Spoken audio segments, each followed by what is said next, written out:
ചൂരൽമല ദുരന്തബാധിതരായ ആളുകളുടെ പുനരധിവസിക്കാൻ വേണ്ടി കൽപ്പറ്റയ്ക്കടുത്തുള്ള എൽസ്റ്റൺ എസ്റ്റേറ്റിൽ ഇപ്പോൾ ഭവന പദ്ധതി പുനരധിവാസ പദ്ധതി നടന്നുകൊണ്ടിരിക്കുകയാണ്. അതിൻ്റെ മാതൃക വീടിൻ്റെ മുമ്പിലാണ് നമ്മളിപ്പോൾ ഉള്ളത്. ഇപ്പോൾ CPM ജില്ലാ സെക്രട്ടറി കെ റഫീഖ് ഉൾപ്പെടെയുള്ളവർ ഇവിടെ എത്തിയിട്ടുണ്ട്. ഒരു വർഷം പിന്നിടുകയാണ്. പുനരധിവാസ പദ്ധതി സ്വപ്നമാണ് ആളുകളുടെ. എത്രത്തോളം പുരോഗതി? തീർച്ചയായിട്ടും വളരെ പെട്ടെന്ന് തന്നെ പ്രവർത്തനങ്ങൾ പൂർത്തീകരിക്കുന്ന നിലയിലാണ് കാര്യങ്ങൾ പോകുന്നത്. ഇതിനിടയിൽ നമുക്ക് വന്നൊരു പ്രതിസന്ധി എന്ന് പറയുന്നത് കാലാവസ്ഥ പ്രതികൂലമായതാണ്. നമുക്കൊരു 110 ദിവസത്തോളമാണ് ഈ നിർമ്മാണം തുടങ്ങിയിട്ടാവുന്നത്. പക്ഷേ അതിലൊരു 75 ദിവസത്തോളം മഴയായിരുന്നു. വളരെ 10-30 ദിവസം മാത്രമാണ് യഥാർത്ഥത്തിൽ മഴയില്ലാതെ വർക്ക് ചെയ്യാൻ അവസരം കിട്ടിയത്.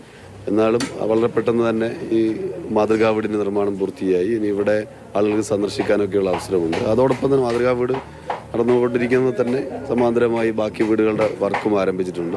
ഈ മാതൃകയിലായിരിക്കും എല്ലാ വീടുകളും. അതെ, ഇനി വേഗത കൂടും. ഈ മാതൃകയിൽ എല്ലാ വീടും വളരെ പെട്ടെന്ന് തന്നെ പൂർത്തീകരിക്കും. പിന്നെ ഒരാളെങ്കിൽ ലേബർ കോൺട്രാക്ട് സൊസൈറ്റിയുടെ അധികൃതരുണ്ട്.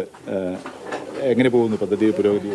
ഇതിൻ്റെ പ്രതികൂല കാലാവസ്ഥ കാരണം നമ്മൾ വർക്ക് ഡിലേ ആയിട്ടില്ല. അല്ല, നമ്മൾ കഴിഞ്ഞ മാസം തന്നെ ഇത് പ്ലാൻ ചെയ്തിട്ടുണ്ടായിരുന്നു. ഇപ്പം തന്നെ പുറമേയുള്ള പെയിൻറ്റും കാര്യങ്ങളും നമുക്ക് അടിക്കാൻ വേണ്ടി പറ്റില്ല, കാരണം ഈ ഡാമിനെസ് കാരണമല്ല. ബാക്കി മാതൃകാ വീട് ഇതിൻ്റെ ഈ മോഡലിലായിരിക്കും ഇനി 409 വീട് നമ്മൾ നിർമ്മിക്കാൻ പോകാം. ഈ എല്ലാം നഷ്ടപ്പെട്ട മനുഷ്യരാണല്ലോ, അവരുടെ വീടും സ്വത്തും ഉറ്റവരൊക്കെ അവരെ പുനരധിവസിപ്പിക്കുകയാണ്. അപ്പോൾ അവരുടെ സ്വപ്നങ്ങൾ എത്രത്തോളം സാക്ഷാത്കരിക്കുന്ന രീതിയിലായിരിക്കും? അല്ല, അവരുടെ ഇമോഷനിലൊക്കെ നമുക്ക് കൃത്യമായിട്ട് അറിയാം. അപ്പോൾ അതേ രീതിയിൽ തന്നെ നമ്മൾ വർക്ക് മാക്സിമം പറ്റുന്ന രീതിയിൽ തന്നെ ഏറ്റവും എളുപ്പത്തിൽ തന്നെ ചെയ്യേണ്ട രീതിയിലാണ് നമ്മൾ പ്ലാനിങ് നടത്തുന്നത്. വളരെ വേഗം ഈ മാതൃകാ ഭവനം ഇപ്പോൾ ഇവിടെ പൂർത്തിയായിട്ടുണ്ട്. നമുക്കതിൻ്റെ ഉള്ളിലുള്ള അവിടെ പണി നടന്നുകൊണ്ടിരിക്കുകയാണ്. അവസാന മിനുക്കുമിനുകൾ നടന്നുകൊണ്ടിരിക്കുകയാണ്. പക്ഷേ നമുക്ക് അതിൻ്റെ ഒരു കുറച്ച് ദൃശ്യങ്ങൾ കാണിക്കാൻ പറ്റും. ഇവിടെയാണ് ലിവിങ് ഏരിയ ഉള്ളത്. തൊട്ടടുത്ത് തന്നെ ഇവിടെ ഒരു ബെഡ്റൂമുണ്ട്. അതായത് ഈ ബെഡ്റൂം ബാത്ത് അറ്റാച്ച്ഡ് ആയ ഒരു ബെഡ്റൂമാണ്. ബാത്റൂം ഉൾപ്പെടെയുള്ള സൗകര്യത്തോടു കൂടിയുള്ള ബെഡ്റൂം സംവിധാനം ഉണ്ട്. ഒപ്പം തന്നെ തൊട്ടപ്പുറത്തായി മറ്റൊരു ബെഡ്റൂം കൂടിയുണ്ട്. ബാത്ത് അറ്റാച്ച്ഡ് അല്ലാത്ത മറ്റൊരു ബെഡ്റൂമുണ്ട്. ഇവിടെ ഒരു കോമൺ ബാത്റൂമുണ്ട്.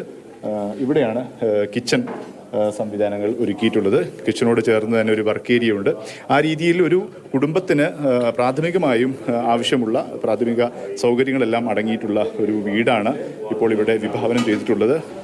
ഒരു 7 സെൻറ്റ് സ്ഥലത്ത്, ഓരോരുത്തർക്കും 7 സെൻറ്റ് സ്ഥലത്തിലായി 1000 സ്ക്വയർ ഫീറ്റിൽ. പക്ഷെ ഭാവിയിൽ വേണമെങ്കിൽ മുകളിലേക്ക് ഉയർത്തി വീടിന് സൗകര്യം കൂട്ടാനുള്ള സംവിധാനവും അത്തരമൊരു സൗകര്യം കൂടി ഒരുക്കിയിട്ടുണ്ട്. ഇവിടെയുള്ള 5 പ്ലോട്ടുകളിലായി 410 വീടുകളാണ് വിഭാവനം ചെയ്തിട്ടുള്ളത്. അതിൽ 100ഓളം പേർ ആളുകൾ, ദുരിതബാധിതരായ ആളുകൾ സർക്കാരിൻ്റെ വീട് വേണ്ട, പകരം സഹായധനം മതി എന്ന് പറഞ്ഞ് പണം വാങ്ങി പോയിട്ടുണ്ട്.